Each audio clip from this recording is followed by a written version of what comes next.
সুপ্রিয় দর্শক মণ্ডলী, আপনারা দেখছেন স্বদেশ.টিভি এবং সাথে আছি আমি সাইমুর রহমান। এবং এই মুহূর্তে আমি রয়েছি এফডিসিতে। আজকে পয়লা বর্ষ উদযাপন চলছে এখানে, আর এই পয়লা বর্ষ উদযাপন উপলক্ষে এখানে আমরা আছি স্বদেশ পরিবারের পক্ষে। এবং আমার সামনে এই মুহূর্তে উপস্থিত রয়েছেন সময়ের সম্ভাবনাময়ী চিত্রনায়িকা তারিন সুভা। কথা বলবো তার সাথে। শুভ নববর্ষ, কেমন আছেন? শুভ নববর্ষ, ভালো আছি। আপনারা কেমন আছেন? আপনি কেমন আছেন?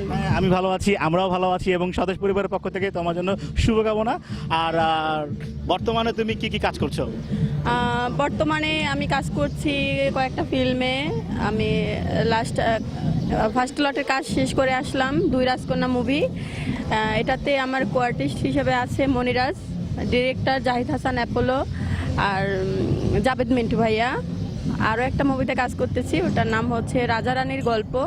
ওখানে আমার কোয়ার্টিস্ট হিসেবে আমার সাথে আছে আদনান আধি, এটা ডিরেকশন দিচ্ছে আনোয়ার শিকদার।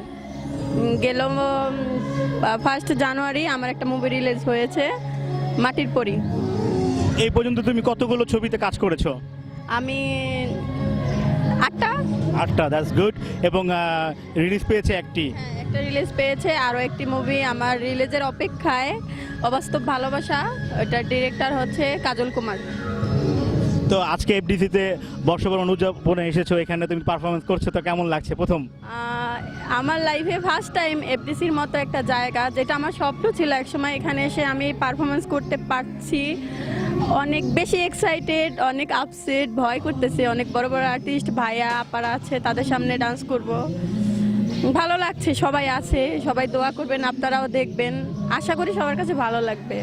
অবশ্যই। এই মুহূর্তে তোমাকে দেখছি বিভিন্ন দেশ থেকে, আমাদের স্বদেশের যারা দর্শক এবং যারা রেডিও শ্রোতা, তাদের উদ্দেশ্যে কিছু বলতে বর্ষপূর্তি উপলক্ষে?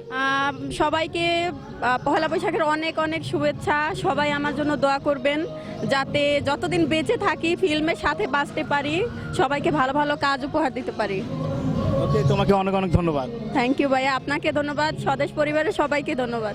তো ভিউয়ার্স, চলে যাচ্ছি সরাসরি স্টুডিওতে। আবারও ফিরে আসবো নতুন কোনো তারকা নিয়ে। সেই পর্যন্ত আমার সাথে থাকো, শুনতে থাকো রেডিও স্বদেশ, দেখতে থাকো স্বদেশ.টিভি।